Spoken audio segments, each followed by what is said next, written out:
प्रिय विद्यार्थियों, बीए प्रथम वर्ष हिंदी साहित्य की आज की कक्षा में आप सभी विद्यार्थियों का हार्दिक स्वागत है। आज के व्याख्यान में हम हिंदी साहित्य के आदिकाल पर विस्तृत चर्चा करेंगे, क्योंकि प्रथम प्रश्न पत्र के अंतर्गत आदिकाल एवं भक्तिकाल के कवियों को रखा गया है और कवियों का अध्ययन करने से पूर्व आदिकाल एवं भक्तिकाल की स्थिति को जानना हमारे लिए अति आवश्यक है। आइए सर्वप्रथम आज हम देखते हैं आदिकाल कि आदिकाल हिंदी साहित्य में किस रूप में हमारे समक्ष आता है। आदिकालीन हिंदी साहित्य का सृजन जिस युग में हुआ वह समय घोर राजनीतिक अशांति, संघर्ष तथा विप्लव का समय था। उस समय तक हर्षवर्धन की मृत्यु हो चुकी थी। देश में एक केंद्रीय सुदृढ़ शासन का अभाव था। संपूर्ण उत्तरी भारत छोटे छोटे भागों में विभक्त था। इन राज्यों के नरेश पारस्परिक ईर्ष्या द्वेष के कारण परस्पर लड़ते झगड़ते रहते थे। उत्तर पश्चिम से मुसलमानों के आक्रमण आरंभ हो गए थे। उन्होंने राजपूत राजाओं के पारस्परिक भेदभाव का पूर्ण लाभ उठाकर उत्तरी भारत के अनेक भागों को हथिया लिया था। वे देश के दूसरे भागों को हस्तगत करने में भी लगे हुए थे। हिंदू नरेशों में विदेशी आक्रमणकारियों से लोहा लेने की शक्ति क्षीण होने लगी थी। राष्ट्रीय भावना के न होने के कारण वे अपने पड़ोसी नरेशों की सहायता भी नहीं करते थे। इस युग की धार्मिक अवस्था भी अव्यवस्थित थी। बौद्ध और जैन धर्म अपने उच्च आदर्शों से गिर चुके थे। ब्राह्मण धर्म को पुनः पनपने का अवसर मिल रहा था, किंतु उसमें भी अनेक बुराइयों का स्थान मिलने लगा था। जनसाधारण से उसका संबंध टूटता चला जा रहा था। इस प्रकार की धार्मिक तथा राजनीतिक परिस्थितियों का जनता के सामाजिक जीवन पर प्रभाव पड़ना स्वाभाविक ही था। ब्राह्मण धर्म पुनः प्रतिष्ठित हो जाने के कारण वर्णाश्रम व्यवस्था पुनर्जीवित हो गई थी, लेकिन मुसलमानों के आक्रमण के कारण अब पहले जैसी कठोरता शेष नहीं रह गई थी। हिंदू समाज में अनेक प्रकार की कुरीतियां घर कर चुकी थीं। विदेशी आक्रमणकारियों का सामना करने वाले राजपूतों के प्रति जनता का प्रेम बढ़ता जा रहा था। ब्राह्मणों का प्राचीन गौरव बहुत कुछ कम हो चुका था। इस राजनीतिक उथल पुथल के युग में राज दरबारों में अपने आश्रयदाता का यशोगान करने वाले चारण भाट ही आदर और सम्मान के अधिकारी हो सकते थे। फलतः इस युग के लगभग सभी कवियों ने अपने आश्रयदाता नरेशों की वीरता का चित्रण अपनी रचनाओं में किया है। इस युग में लिखी गई रचनाओं में पृथ्वीराज रासो, खुमान रासो, बीसलदेव रासो, आल्हा खंड, जयचंद प्रकाश आदि अत्यंत प्रसिद्ध हैं। सर्वश्री चंदवरदाई, दलपति विजय, नरपतनाल, जगनिक, भट्ट केदार, विद्यापति, अमीर खुसरो इस युग के प्रसिद्ध कवि माने जाते हैं। आदिकालीन साहित्य पर अब हम चर्चा करते हैं। हिंदी के आदिकालीन साहित्य की मुख्यतः दो भागों में हम बांट सकते हैं। एक अपभ्रंश साहित्य तथा दूसरा भाषा साहित्य।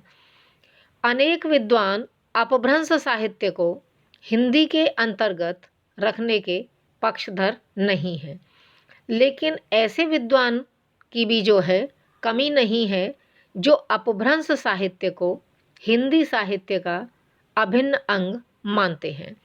अपभ्रंश साहित्य मुख्यतः धार्मिक साहित्य है। इसकी तीन धाराएं हैं। एक सिद्ध साहित्य, 2 जैन साहित्य, 3 नाथ साहित्य। भाषा साहित्य और लौकिक साहित्य है। अध्ययन की दृष्टि से इस युग के साहित्य को 6 भागों में बांटा जा सकता है। 1 सिद्ध साहित्य, 2 जैन साहित्य, 3 नाथ साहित्य, 4 रासो साहित्य, 5 लौकिक साहित्य और अंतिम 6वां है गद्य साहित्य। अब हम इनमें से जो है सर्वप्रथम देखते हैं सिद्ध साहित्य। जब बौद्ध धर्म विकृत हो गया तब वह वज्रयान संप्रदाय के रूप में प्रचलित रहा। शुरू में वज्रयान में एक ऐसे देवता का अस्तित्व स्वीकार किया गया जो करुणा का आश्रय है। उसके लिए कुछ भी असंभव नहीं है। उसने जगत की मुक्ति के लिए अपने को समर्पित कर दिया है। समय के साथ करुणा का सिद्धांत सिर्फ एक रूढ़ी बनकर रह गया। योगी के लिए वे सभी कर्म क्षम्य मान लिए गए, जिससे साधारण व्यक्ति को जो है नरक मिलता है। बौद्धों की वज्रयानी शाखा में ऐसे अनेक कवि हुए जिनकी रचनाएं आदिकालीन हिंदी साहित्य की परिधि में मानी जाती हैं। इनमें यदि हम देखें तो सरहपा, सरबपा, लुइपा, कणहप्पा, डोम्भिपा और कुकुरिपा आदि के नाम उल्लेखनीय हैं और इनका समय भी जो है इनके सम्मुख जो है लिखा हुआ है। सरहपा ने पाखंड तथा आडंबर का विरोध सरल भाषा तथा गेय शैली में किया है। सरहपा अपनी रचना चर्यापद के लिए प्रसिद्ध हैं। इसमें माया मोह का विरोध करते हुए सहज जीवन जीने पर उन्होंने बल दिया। लुइपा सरहपा के शिष्य थे। 84 सिद्धों में सर्वोपरि माने जाते हैं। रहस्यात्मकता इनकी कविता की मुख्य विशेषता है। कणहपा भी रहस्यात्मक गीतों की रचना के लिए प्रख्यात हैं। कुकुरिपा सहज जीवन के पक्षपाती थे। समग्रतः सिद्ध कवियों की मुख्य प्रवृत्तियां हैं सामाजिक रूढ़ियों का विरोध। इनकी पहली प्रवृत्ति क्या है? सामाजिक रूढ़ियों का विरोध। दूसरी प्रवृत्ति इनके पाई जाती है सिद्ध कवियों में धर्म के रूढ़िबद्ध तथा शास्त्रीय स्वरूप एवं बाह्य आडंबर का विरोध। तीसरी प्रवृत्ति है सहज अथवा नैसर्गिक जीवन की महत्ता पर बल देना। और अंतिम चौथी इनकी प्रवृत्ति है साधु होने के स्थान पर इंद्रिय संयम के महत्व पर बल देना। ये थी सिद्ध कवियों की मुख्य जो है प्रवृत्तियाँ। आगे आता है अब जैन साहित्य। जैन साहित्य की स्थिति को देखते हैं कि वो कुछ किस प्रकार से है। आदिकालीन जैन ग्रंथकारों में सर्वश्री स्वयंभुदेव, देवसेन, पुष्पदंत, राम सिंह, हेमचंद, शालिभद्र सूर्य, जिनधर्म सूर्य, विजयसेन सूर्य, सुमति गणी, सोमप्रभ सूर्य, मेरुतुंग और शांगधर के नाम उल्लेखनीय हैं। स्वयंभुदेव का रचनाकार ईसा की 7वीं शताब्दी माना जाता है। इनकी प्रसिद्ध कृति पौमचर्य है। इसे जैन रामायण भी कहते हैं। इसमें मन की विविध दशाओं का मार्मिक वर्णन प्रस्तुत किया गया है। देवसेन की प्रसिद्ध रचनाएं श्रावकाचार, लघुनय तथा दर्शनसार है। श्रावकाचार इनकी प्रतिनिधि रचना है जिसमें इन्होंने गृहस्थ धर्म के कर्तव्यों का वर्णन करने के साथ साथ श्रावक धर्म का प्रतिपादन किया है। राम से अपनी कृति पाहुड़ दोहा के लिए प्रसिद्ध हैं। यह कहना कठिन है कि इस कृति में कितने दोहे राम सिंह ने लिखे हैं और कितने इधर उधर से संकलित हैं। इस कृति का प्रतिपाद्य विषय आध्यात्म चिंतन है।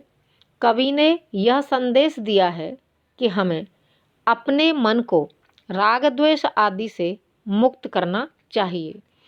हेमचंद्र की ख्याति मुख्यतः अपने व्याकरण ग्रंथ शब्दानुशासन के कारण है। इसके अतिरिक्त उन्होंने 12वीं शताब्दी में कुमारपाल चरित्र के रचनाकार के रूप में भी ख्याति पाई है। शालिभद्र सूर 1184 ईस्वी में भारतेश्वर बाहुबली रास खंड काव्य की रचना की। इसमें 205 छंदों में भारतेश्वर तथा बाहुबली के चरित्र का वर्णन है।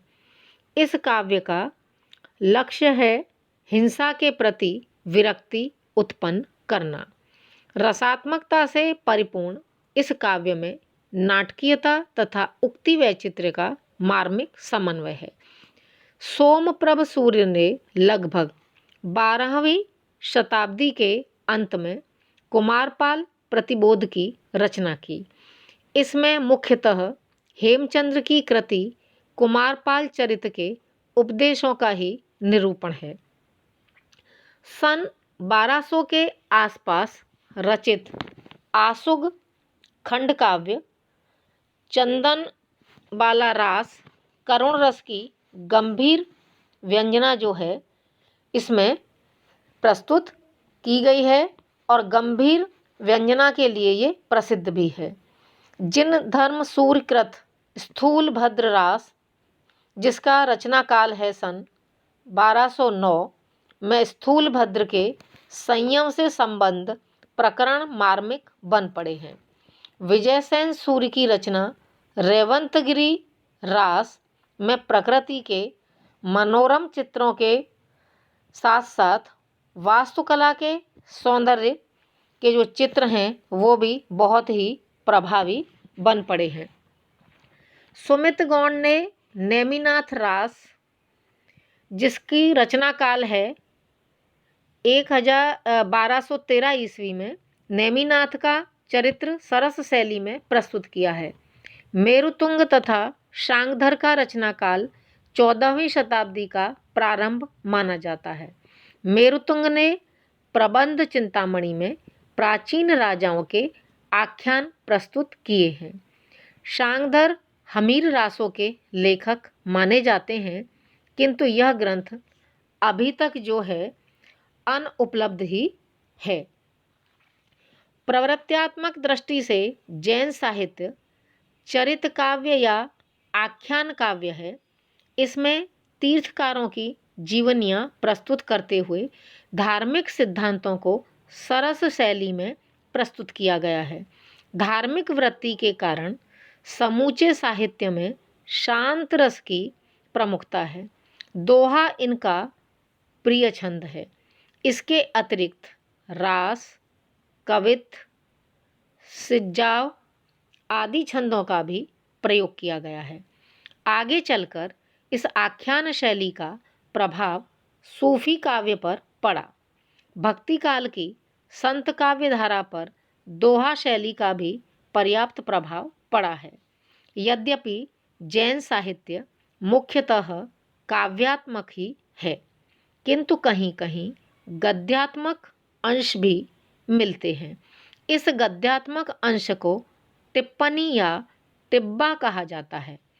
जैन साहित्य का अध्ययन करते समय हमारा ध्यान इस ओर आकर्षित हुए बिना रह ही नहीं सकता है कि अधिकांश रचनाएं दिगंबर संप्रदाय के लेखकों ने लिखी हैं। आगे जो है अब हम इसी श्रृंखला को आगे बढ़ाते हुए हम देखते हैं कि संभवतः जो है संभव है कि श्वेतांबर संप्रदाय के लेखकों द्वारा लिखी गई रचनाएं समय के साथ साथ लुप्त होती चली गई हों। अब आगे हम देखते हैं नाथ संप्रदाय या नाथ साहित्य। सिद्धों की भोग प्रधान वाम मार्गी साधना पद्धति के विरुद्ध प्रतिक्रिया होना स्वाभाविक था।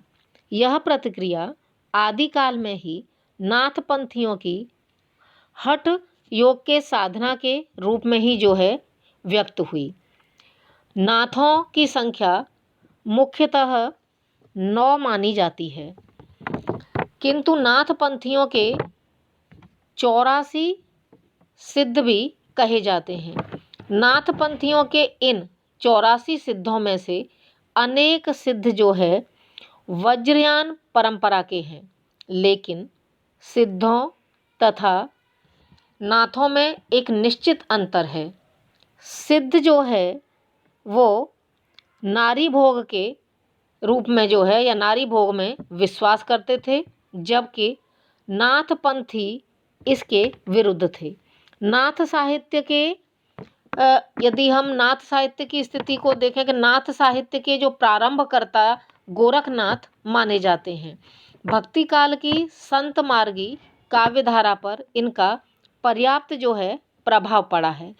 सर्वश्री चौरंगीनाथ, गोपीचंद, और उसके बाद आते हैं चुणकर नाथ और भरधरी के बाद हैं जलंधरी पाव आदि इस धारा के अन्य जो है मुख्य कवि माने जाते हैं। इन सभी ने अपनी रचनाओं में जो है गुरु गोरखनाथ की भावधारा को कहें, हाँ भावधारा ही कहेंगे कि गोरखनाथ की भावधारा को ही इन्होंने स्वीकार किया है या इन्होंने उसको अपनाया है। अतएव इनके साहित्य की कोई निजी जो है पहचान नहीं बन पाती है। आगे आता है अब रासो साहित्य। हिंदी साहित्य के इस आरंभिक काल में राजपूत राजाओं के आश्रय में रहने वाले कवियों ने एक विशेष प्रकार के काव्य की रचना की, जिनके अंत में प्राय रासो शब्द जुड़ा रहता है। ऐसे काव्यों को रासो काव्य कहा गया है। सर्वश्री चंदवरदाई, दलपत विजय, नरपत नाल तथा जगनिक ने क्रमशः पृथ्वीराज रासो, खुमान रासो, बीसलदेव रासो तथा परमाल रासो लिखकर पर्याप्त ख्याति अर्जित की। अब देखते हैं रासो काव्य की विशेषताएं क्या थीं। रासो काव्य की विशेषताओं में आते हैं कि इनकी विशेषताओं की मुख्य रूप से इस तरीके से हम देख सकते हैं।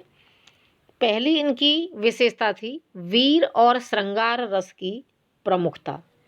इन कवियों का मूल लक्ष्य श्रोताओं अथवा पाठकों के हृदय में किसी रस विशेष का संचार करना है। वीर और श्रृंगार इन कवियों के प्रिय रस स्वीकार किए जाते हैं। दूसरी विशेषता थी इनकी विस्तृत कलेवर। रासो काव्यों की दूसरी विशेषता है कलेवर का विस्तार और वर्णनों की अधिकता। नायक के जीवन में जितनी घटनाएं आती हैं उनका इतना व्यापक तथा विस्तृत चित्रण अन्यत्र कम देखने को मिलता है। आगे विशेषता आती है इतिहास और कल्पना का मिश्रण। रासो साहित्य की यह तीसरी महत्वपूर्ण विशेषता है। इन काव्यों का जो सत्य संकुचित न होकर व्यापक है, उसमें कवि के सत्य के साथ साथ इतिहासकार का सत्य भी झलकता है। इन काव्यों की घटनाएं भावना जगत में तो सच्ची ही हैं, यथार्थ जीवन में भी नितांत मिथ्या नहीं है। आगे विशेषता है भाषा वैविध्य। रासो काव्य की यह चौथी और महत्वपूर्ण भाषा विषयक विशेषता स्वीकार की जाती है। अनेक विद्वानों ने जो है रासो ग्रंथों की भाषा को बनावटी बतलाया है। उनका कहना है कि रासो काव्य ग्रंथों की भाषा में एक रूपता नहीं है। एक ही काव्य में दो नितांत भिन्न प्रकार की भाषाएं दिखलाई पड़ती हैं। हमारे मतानुसार यह बात रासो काव्यों के लिए एक भूषण ही है, यह दूषण नहीं है। वास्तव में रासो काव्य ग्रंथों की सबसे बड़ी विशेषता यह है कि भाषा में विषयानुरूप परिवर्तन आता रहता है। परिणामतः श्रृंगार परक छंदों में एक प्रकार की भाषा का प्रयोग किया गया है तो युद्ध विषयक छंदों में दूसरे प्रकार की भाषा का प्रयोग हुआ है। इस प्रकार से यदि कहीं भाषा का स्वरूप संस्कृत मिश्रित है तो कहीं पर ठेठ अपभ्रंश, कहीं पर विदेशी शब्दों की छटा है तो कहीं ठेठ देशज शब्दावली का प्रयोग जो है हम पाठक के मन को जो है मोह लेता है। 5 नंबर पर इसकी विशेषता है स्वाभाविक शैली। रासो काव्य की 5वीं विशेषता शैली विषयक है।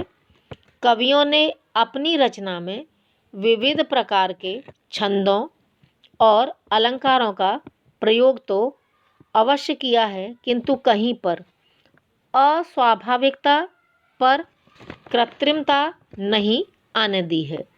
उत्प्रेक्षा तथा अत्युक्ति अलंकारों के प्रयोग से साहित्यिक परंपरा का कौशल न दिखाकर अनुभूत ज्ञान को ही उन्होंने प्रमुखता प्रदान की है।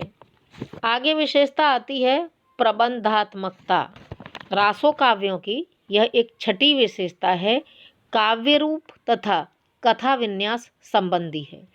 संस्कृत में प्रबंध काव्य लिखने की यह प्रणाली जो है थी कि सारी कथा को कांड, सर्ग या अध्यायों में इस प्रकार बांट दिया जाता था कि नायक नायिका के जीवन में कालक्रम का निर्वाह हो सके।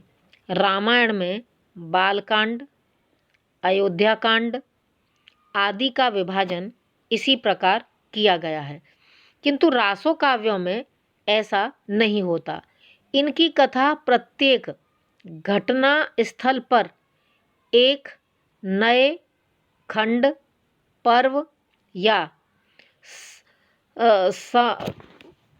खंड या जो है घटना स्थल की खंड, पर्व या समय के जो है प्रारंभ से, कहेंगे कि समय के प्रारंभ से जो है होती है।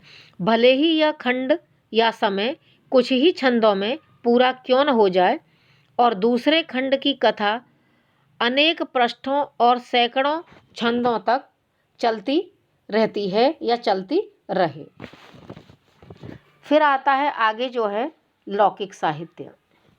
आदिकाल में लौकिक विषयों पर काव्य रचना की प्रवृत्ति भी मिलती है। ढोला मारूरा दुहा 11वीं शताब्दी, जयचंद्र प्रकाश और जयमयंक जस चंद्रिका तथा वसंत विलास इस दृष्टि से विशेष रूप से उल्लेखनीय है। ढोला मारूरा दुहा एक लोक काव्य है जो मुख्यतः दोहों में रचा गया है। इसमें राजकुमार ढोला तथा राजकुमारी मारवणी की प्रेम कथा का वर्णन है। इस काव्य में नारी हृदय की मार्मिक व्यंजना प्रस्तुत की गई है। ऋतु वर्णन तथा विरह वर्णन के प्रसंग भी पर्याप्त प्रभावी बन पड़े हैं। जयचंद्र प्रकाश भट्ट केदार की रचना मानी जाती है। कहा जाता है कि इसमें जयचंद की वीरता तथा यश का वर्णन प्रस्तुत हुआ है, लेकिन यह कृति संप्रति उपलब्ध नहीं है। जयमयंक जस चंद्रिका 1186 ईस्वी में मधुकर कवि की रचना मानी जाती है। संप्रति इस पुस्तक की प्रति भी उपलब्ध नहीं होती। बसंत विलास का लेखक भी अभी तक अज्ञात है। इसका रचना काल 13वीं शताब्दी माना जाता है। इस तरह से जो है आज जो है हमने इस व्याख्यान में आदिकाल पर विस्तृत चर्चा की। आज के इस व्याख्यान को हम यहीं पर समाप्त करते हैं। धन्यवाद।